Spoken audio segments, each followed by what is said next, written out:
G'day everyone. My name's Greg, and I'm trying to show this video of when Mo Salah got tackled by Ramos during the Champions League final to take you the points to show you that Ramos knew exactly what he was doing. He's a martial arts expert, and so he knows how to take someone down and to hurt them. But the previous videos I've done, I've got a Movavi screen capture, and it keeps video buffering, so I've taken my webcam off and just going to do a run through to see if it comes out alright without the screen freezing, because it just takes away from what I'm trying to show you. So here we go. In this like Ramos, I've researched Ramos. He's a martial arts expert. He's got a black belt in martial arts. I'm not sure whether it's karate or kung fu or something, but one of those martial arts experts. He's a black belt in one of those martial arts. And I watched the Champions League final when it was played on the, I don't know, it was 26th of May. My girlfriend had some stuff going on, so I've been with her for a couple of months, and she's all good now. So I haven't watched it since then, and what I did before I watched it again, because it really pissed me off when I saw it.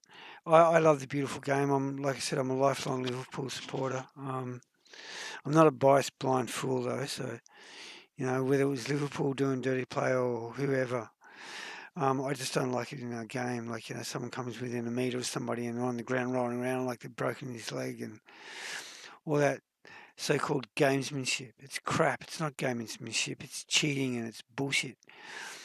And some players, dirty players, like Ashley Young out of Manchester United.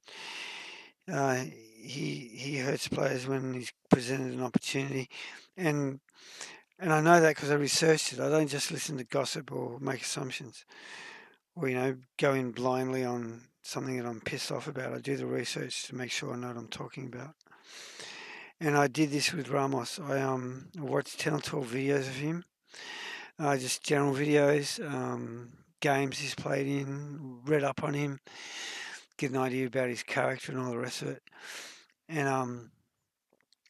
And he always takes it to the next level. Like if you tackle a player, oh shit, sorry man, I messed up. He doesn't do that. He's like tackles them and then some. If he's arguing with a ref, instead of going, yep, moment of anger and gets over it, he carries on with it to the nth degree where it's got him yellow cards and sometimes red cards. If he's with the interaction with the player off the ball, he just doesn't go, yep, cool, leave it. He always takes it a step further. He's in their face, right in their face and carrying the argument. And in tackles, instead of just going, yep, I stuffed up, he goes in that extra length to hurt the player if the opportunity presents itself.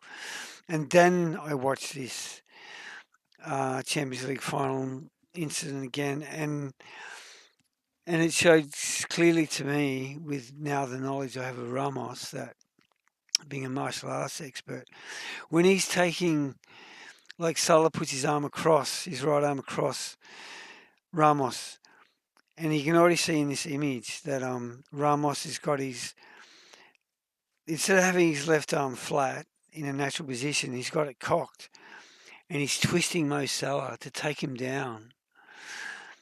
And in that process, you'll see that Ramos then extends his left elbow to hyperextend Mo Salah's arm and to flatten it out to where Mo Salah can't get his arm out. You'll see that Mo Salah's arm comes free where he's grabbing Sergio Ramos, but Ramos keeps his left arm cocked, keeps his left elbow extended forward, and keeps his upper left arm holding Mo Salah in keeping it locked under his arm so that Mo Salah can't release.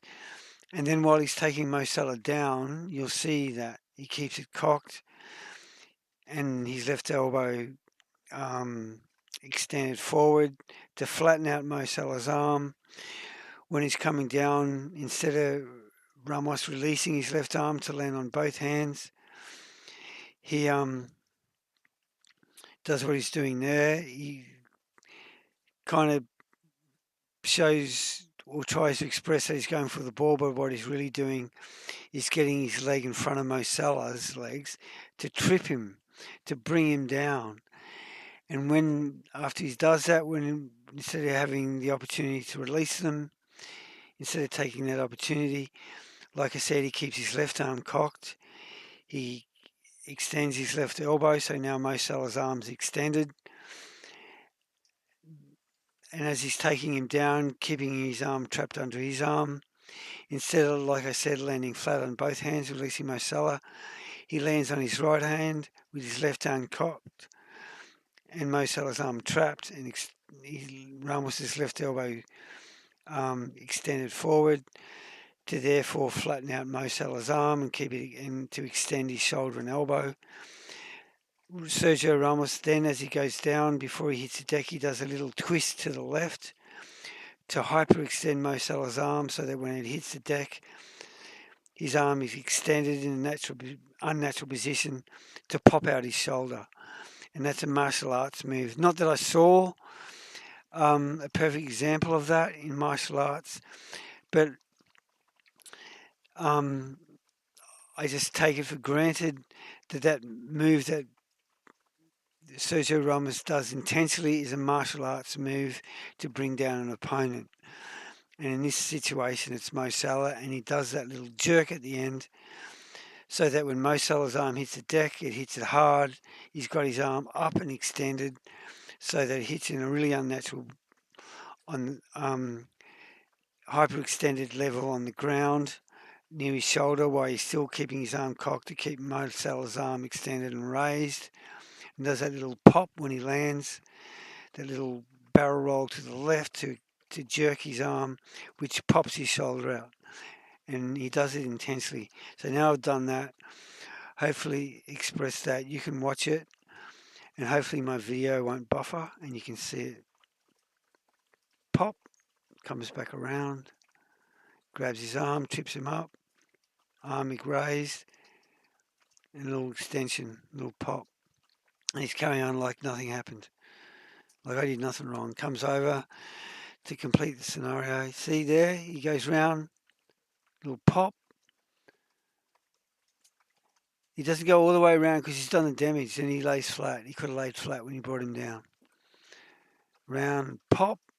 Comes back around. Extended, pop. And he does it on purpose. That's my take on it. That's my 2 cents worth on it. So you make up your own mind, but that's what I see. And yeah, I am a lifelong Liverpool supporter. I've been supporting him since I was 11 years old, back when Ian Rush and Johnston, or even after that. I was, I'm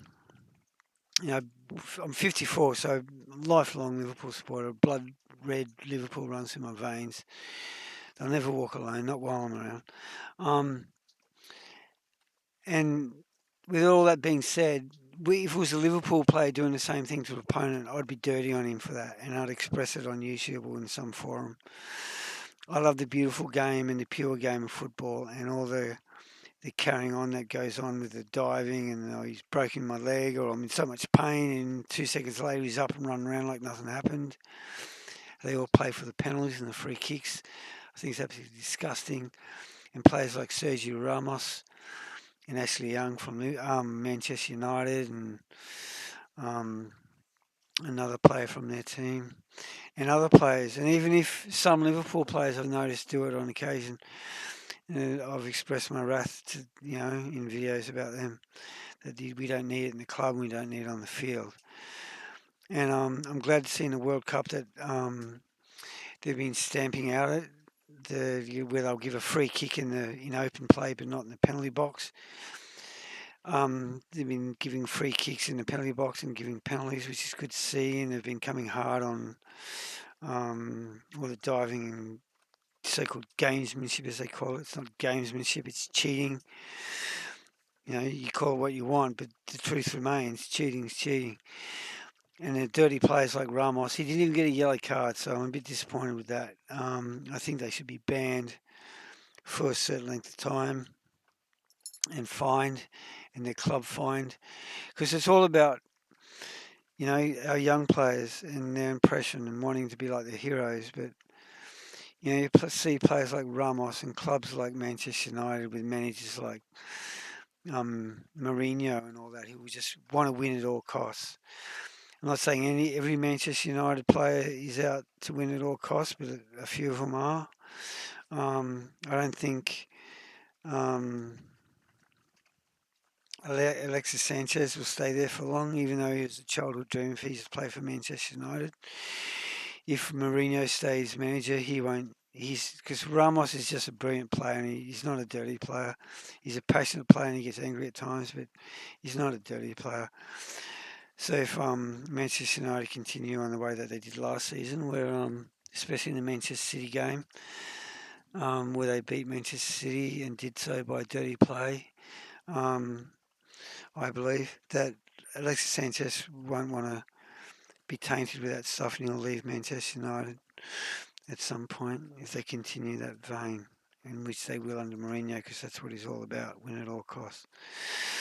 Anyway, there you have my 2 cents worth, and I hope that FIFA and referees in general in all leagues, Premier League, La Liga, Spanish League, Italian League, whatever the names are, that from the grassroots that they stamp this stuff out, especially in professional league, like in Premier League, Champions League, FA Cup, La Liga, etc.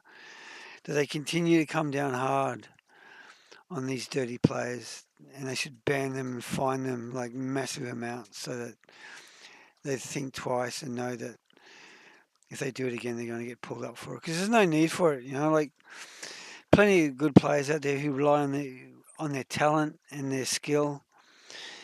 Same with the clubs; they rely on their talent and their skill and their playing as a team to win games, even in high pressure situations. And they don't fall back on this dirty crap.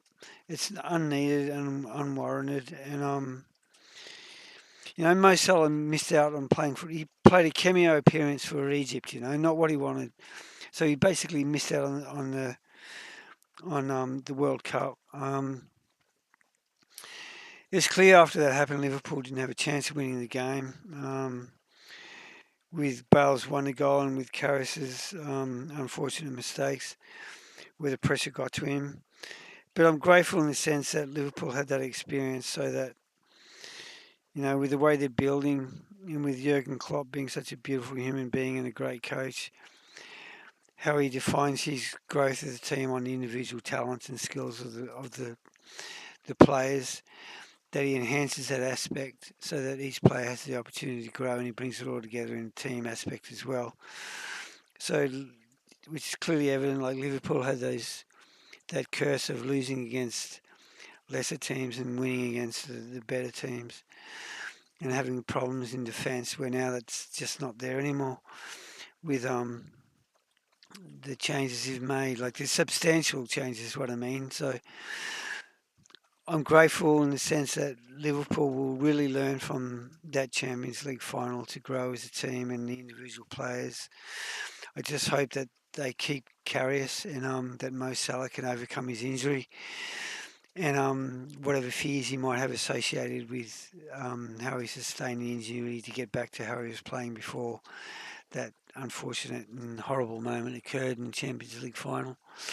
Um, and as a team, as a whole, Liverpool will certainly learn and grow from that experience to be a dominant force in the Premier League next year after a few months into it, and also with the FA Cup and the Champions League, I believe, with the nature and character of a Liverpool club, and with Jurgen Klopp fitting in so well and bringing his systems and marrying them with the Liverpool philosophy of football. So it's a win-win, even though it was unfortunate that Mo Salah got injured and Karius made those mistakes because he didn't deal with the pressure. Like I said, hopefully they'll grow from that and Liverpool will be better off in the future. But I also hope that FIFA, the English Premier League and the Referees Association on all levels, from the youngsters up to the professionals, really keep the momentum going that they've brought forward in the World Cup to stamp out dirty players and all that so-called carry on that they label as gamesmanship, which is just cheating with all the diving and feigning injury and the rest of it. We don't need it in our game, and the sooner we get it out, the better, I believe. So, anyway, there's my 2 cents worth, and it's a bit of a long video, but if you hung in there this long, thanks for watching, and if you want to leave a comment, if you disagree, whatever, fair enough. Free to be, do your thing, leave a comment. Let me know your thoughts. Like it or not like it doesn't matter to me. I just do it for my love of the game and maybe take somebody who's watching it out of their problems for 15 minutes or so to just be able, chill and forget about crap life for a while, and if their life is going on like that in the moment, or to just enjoy, you know, the the um the the discussion, the conversation, join in. Anyway, thanks for watching and bye for now.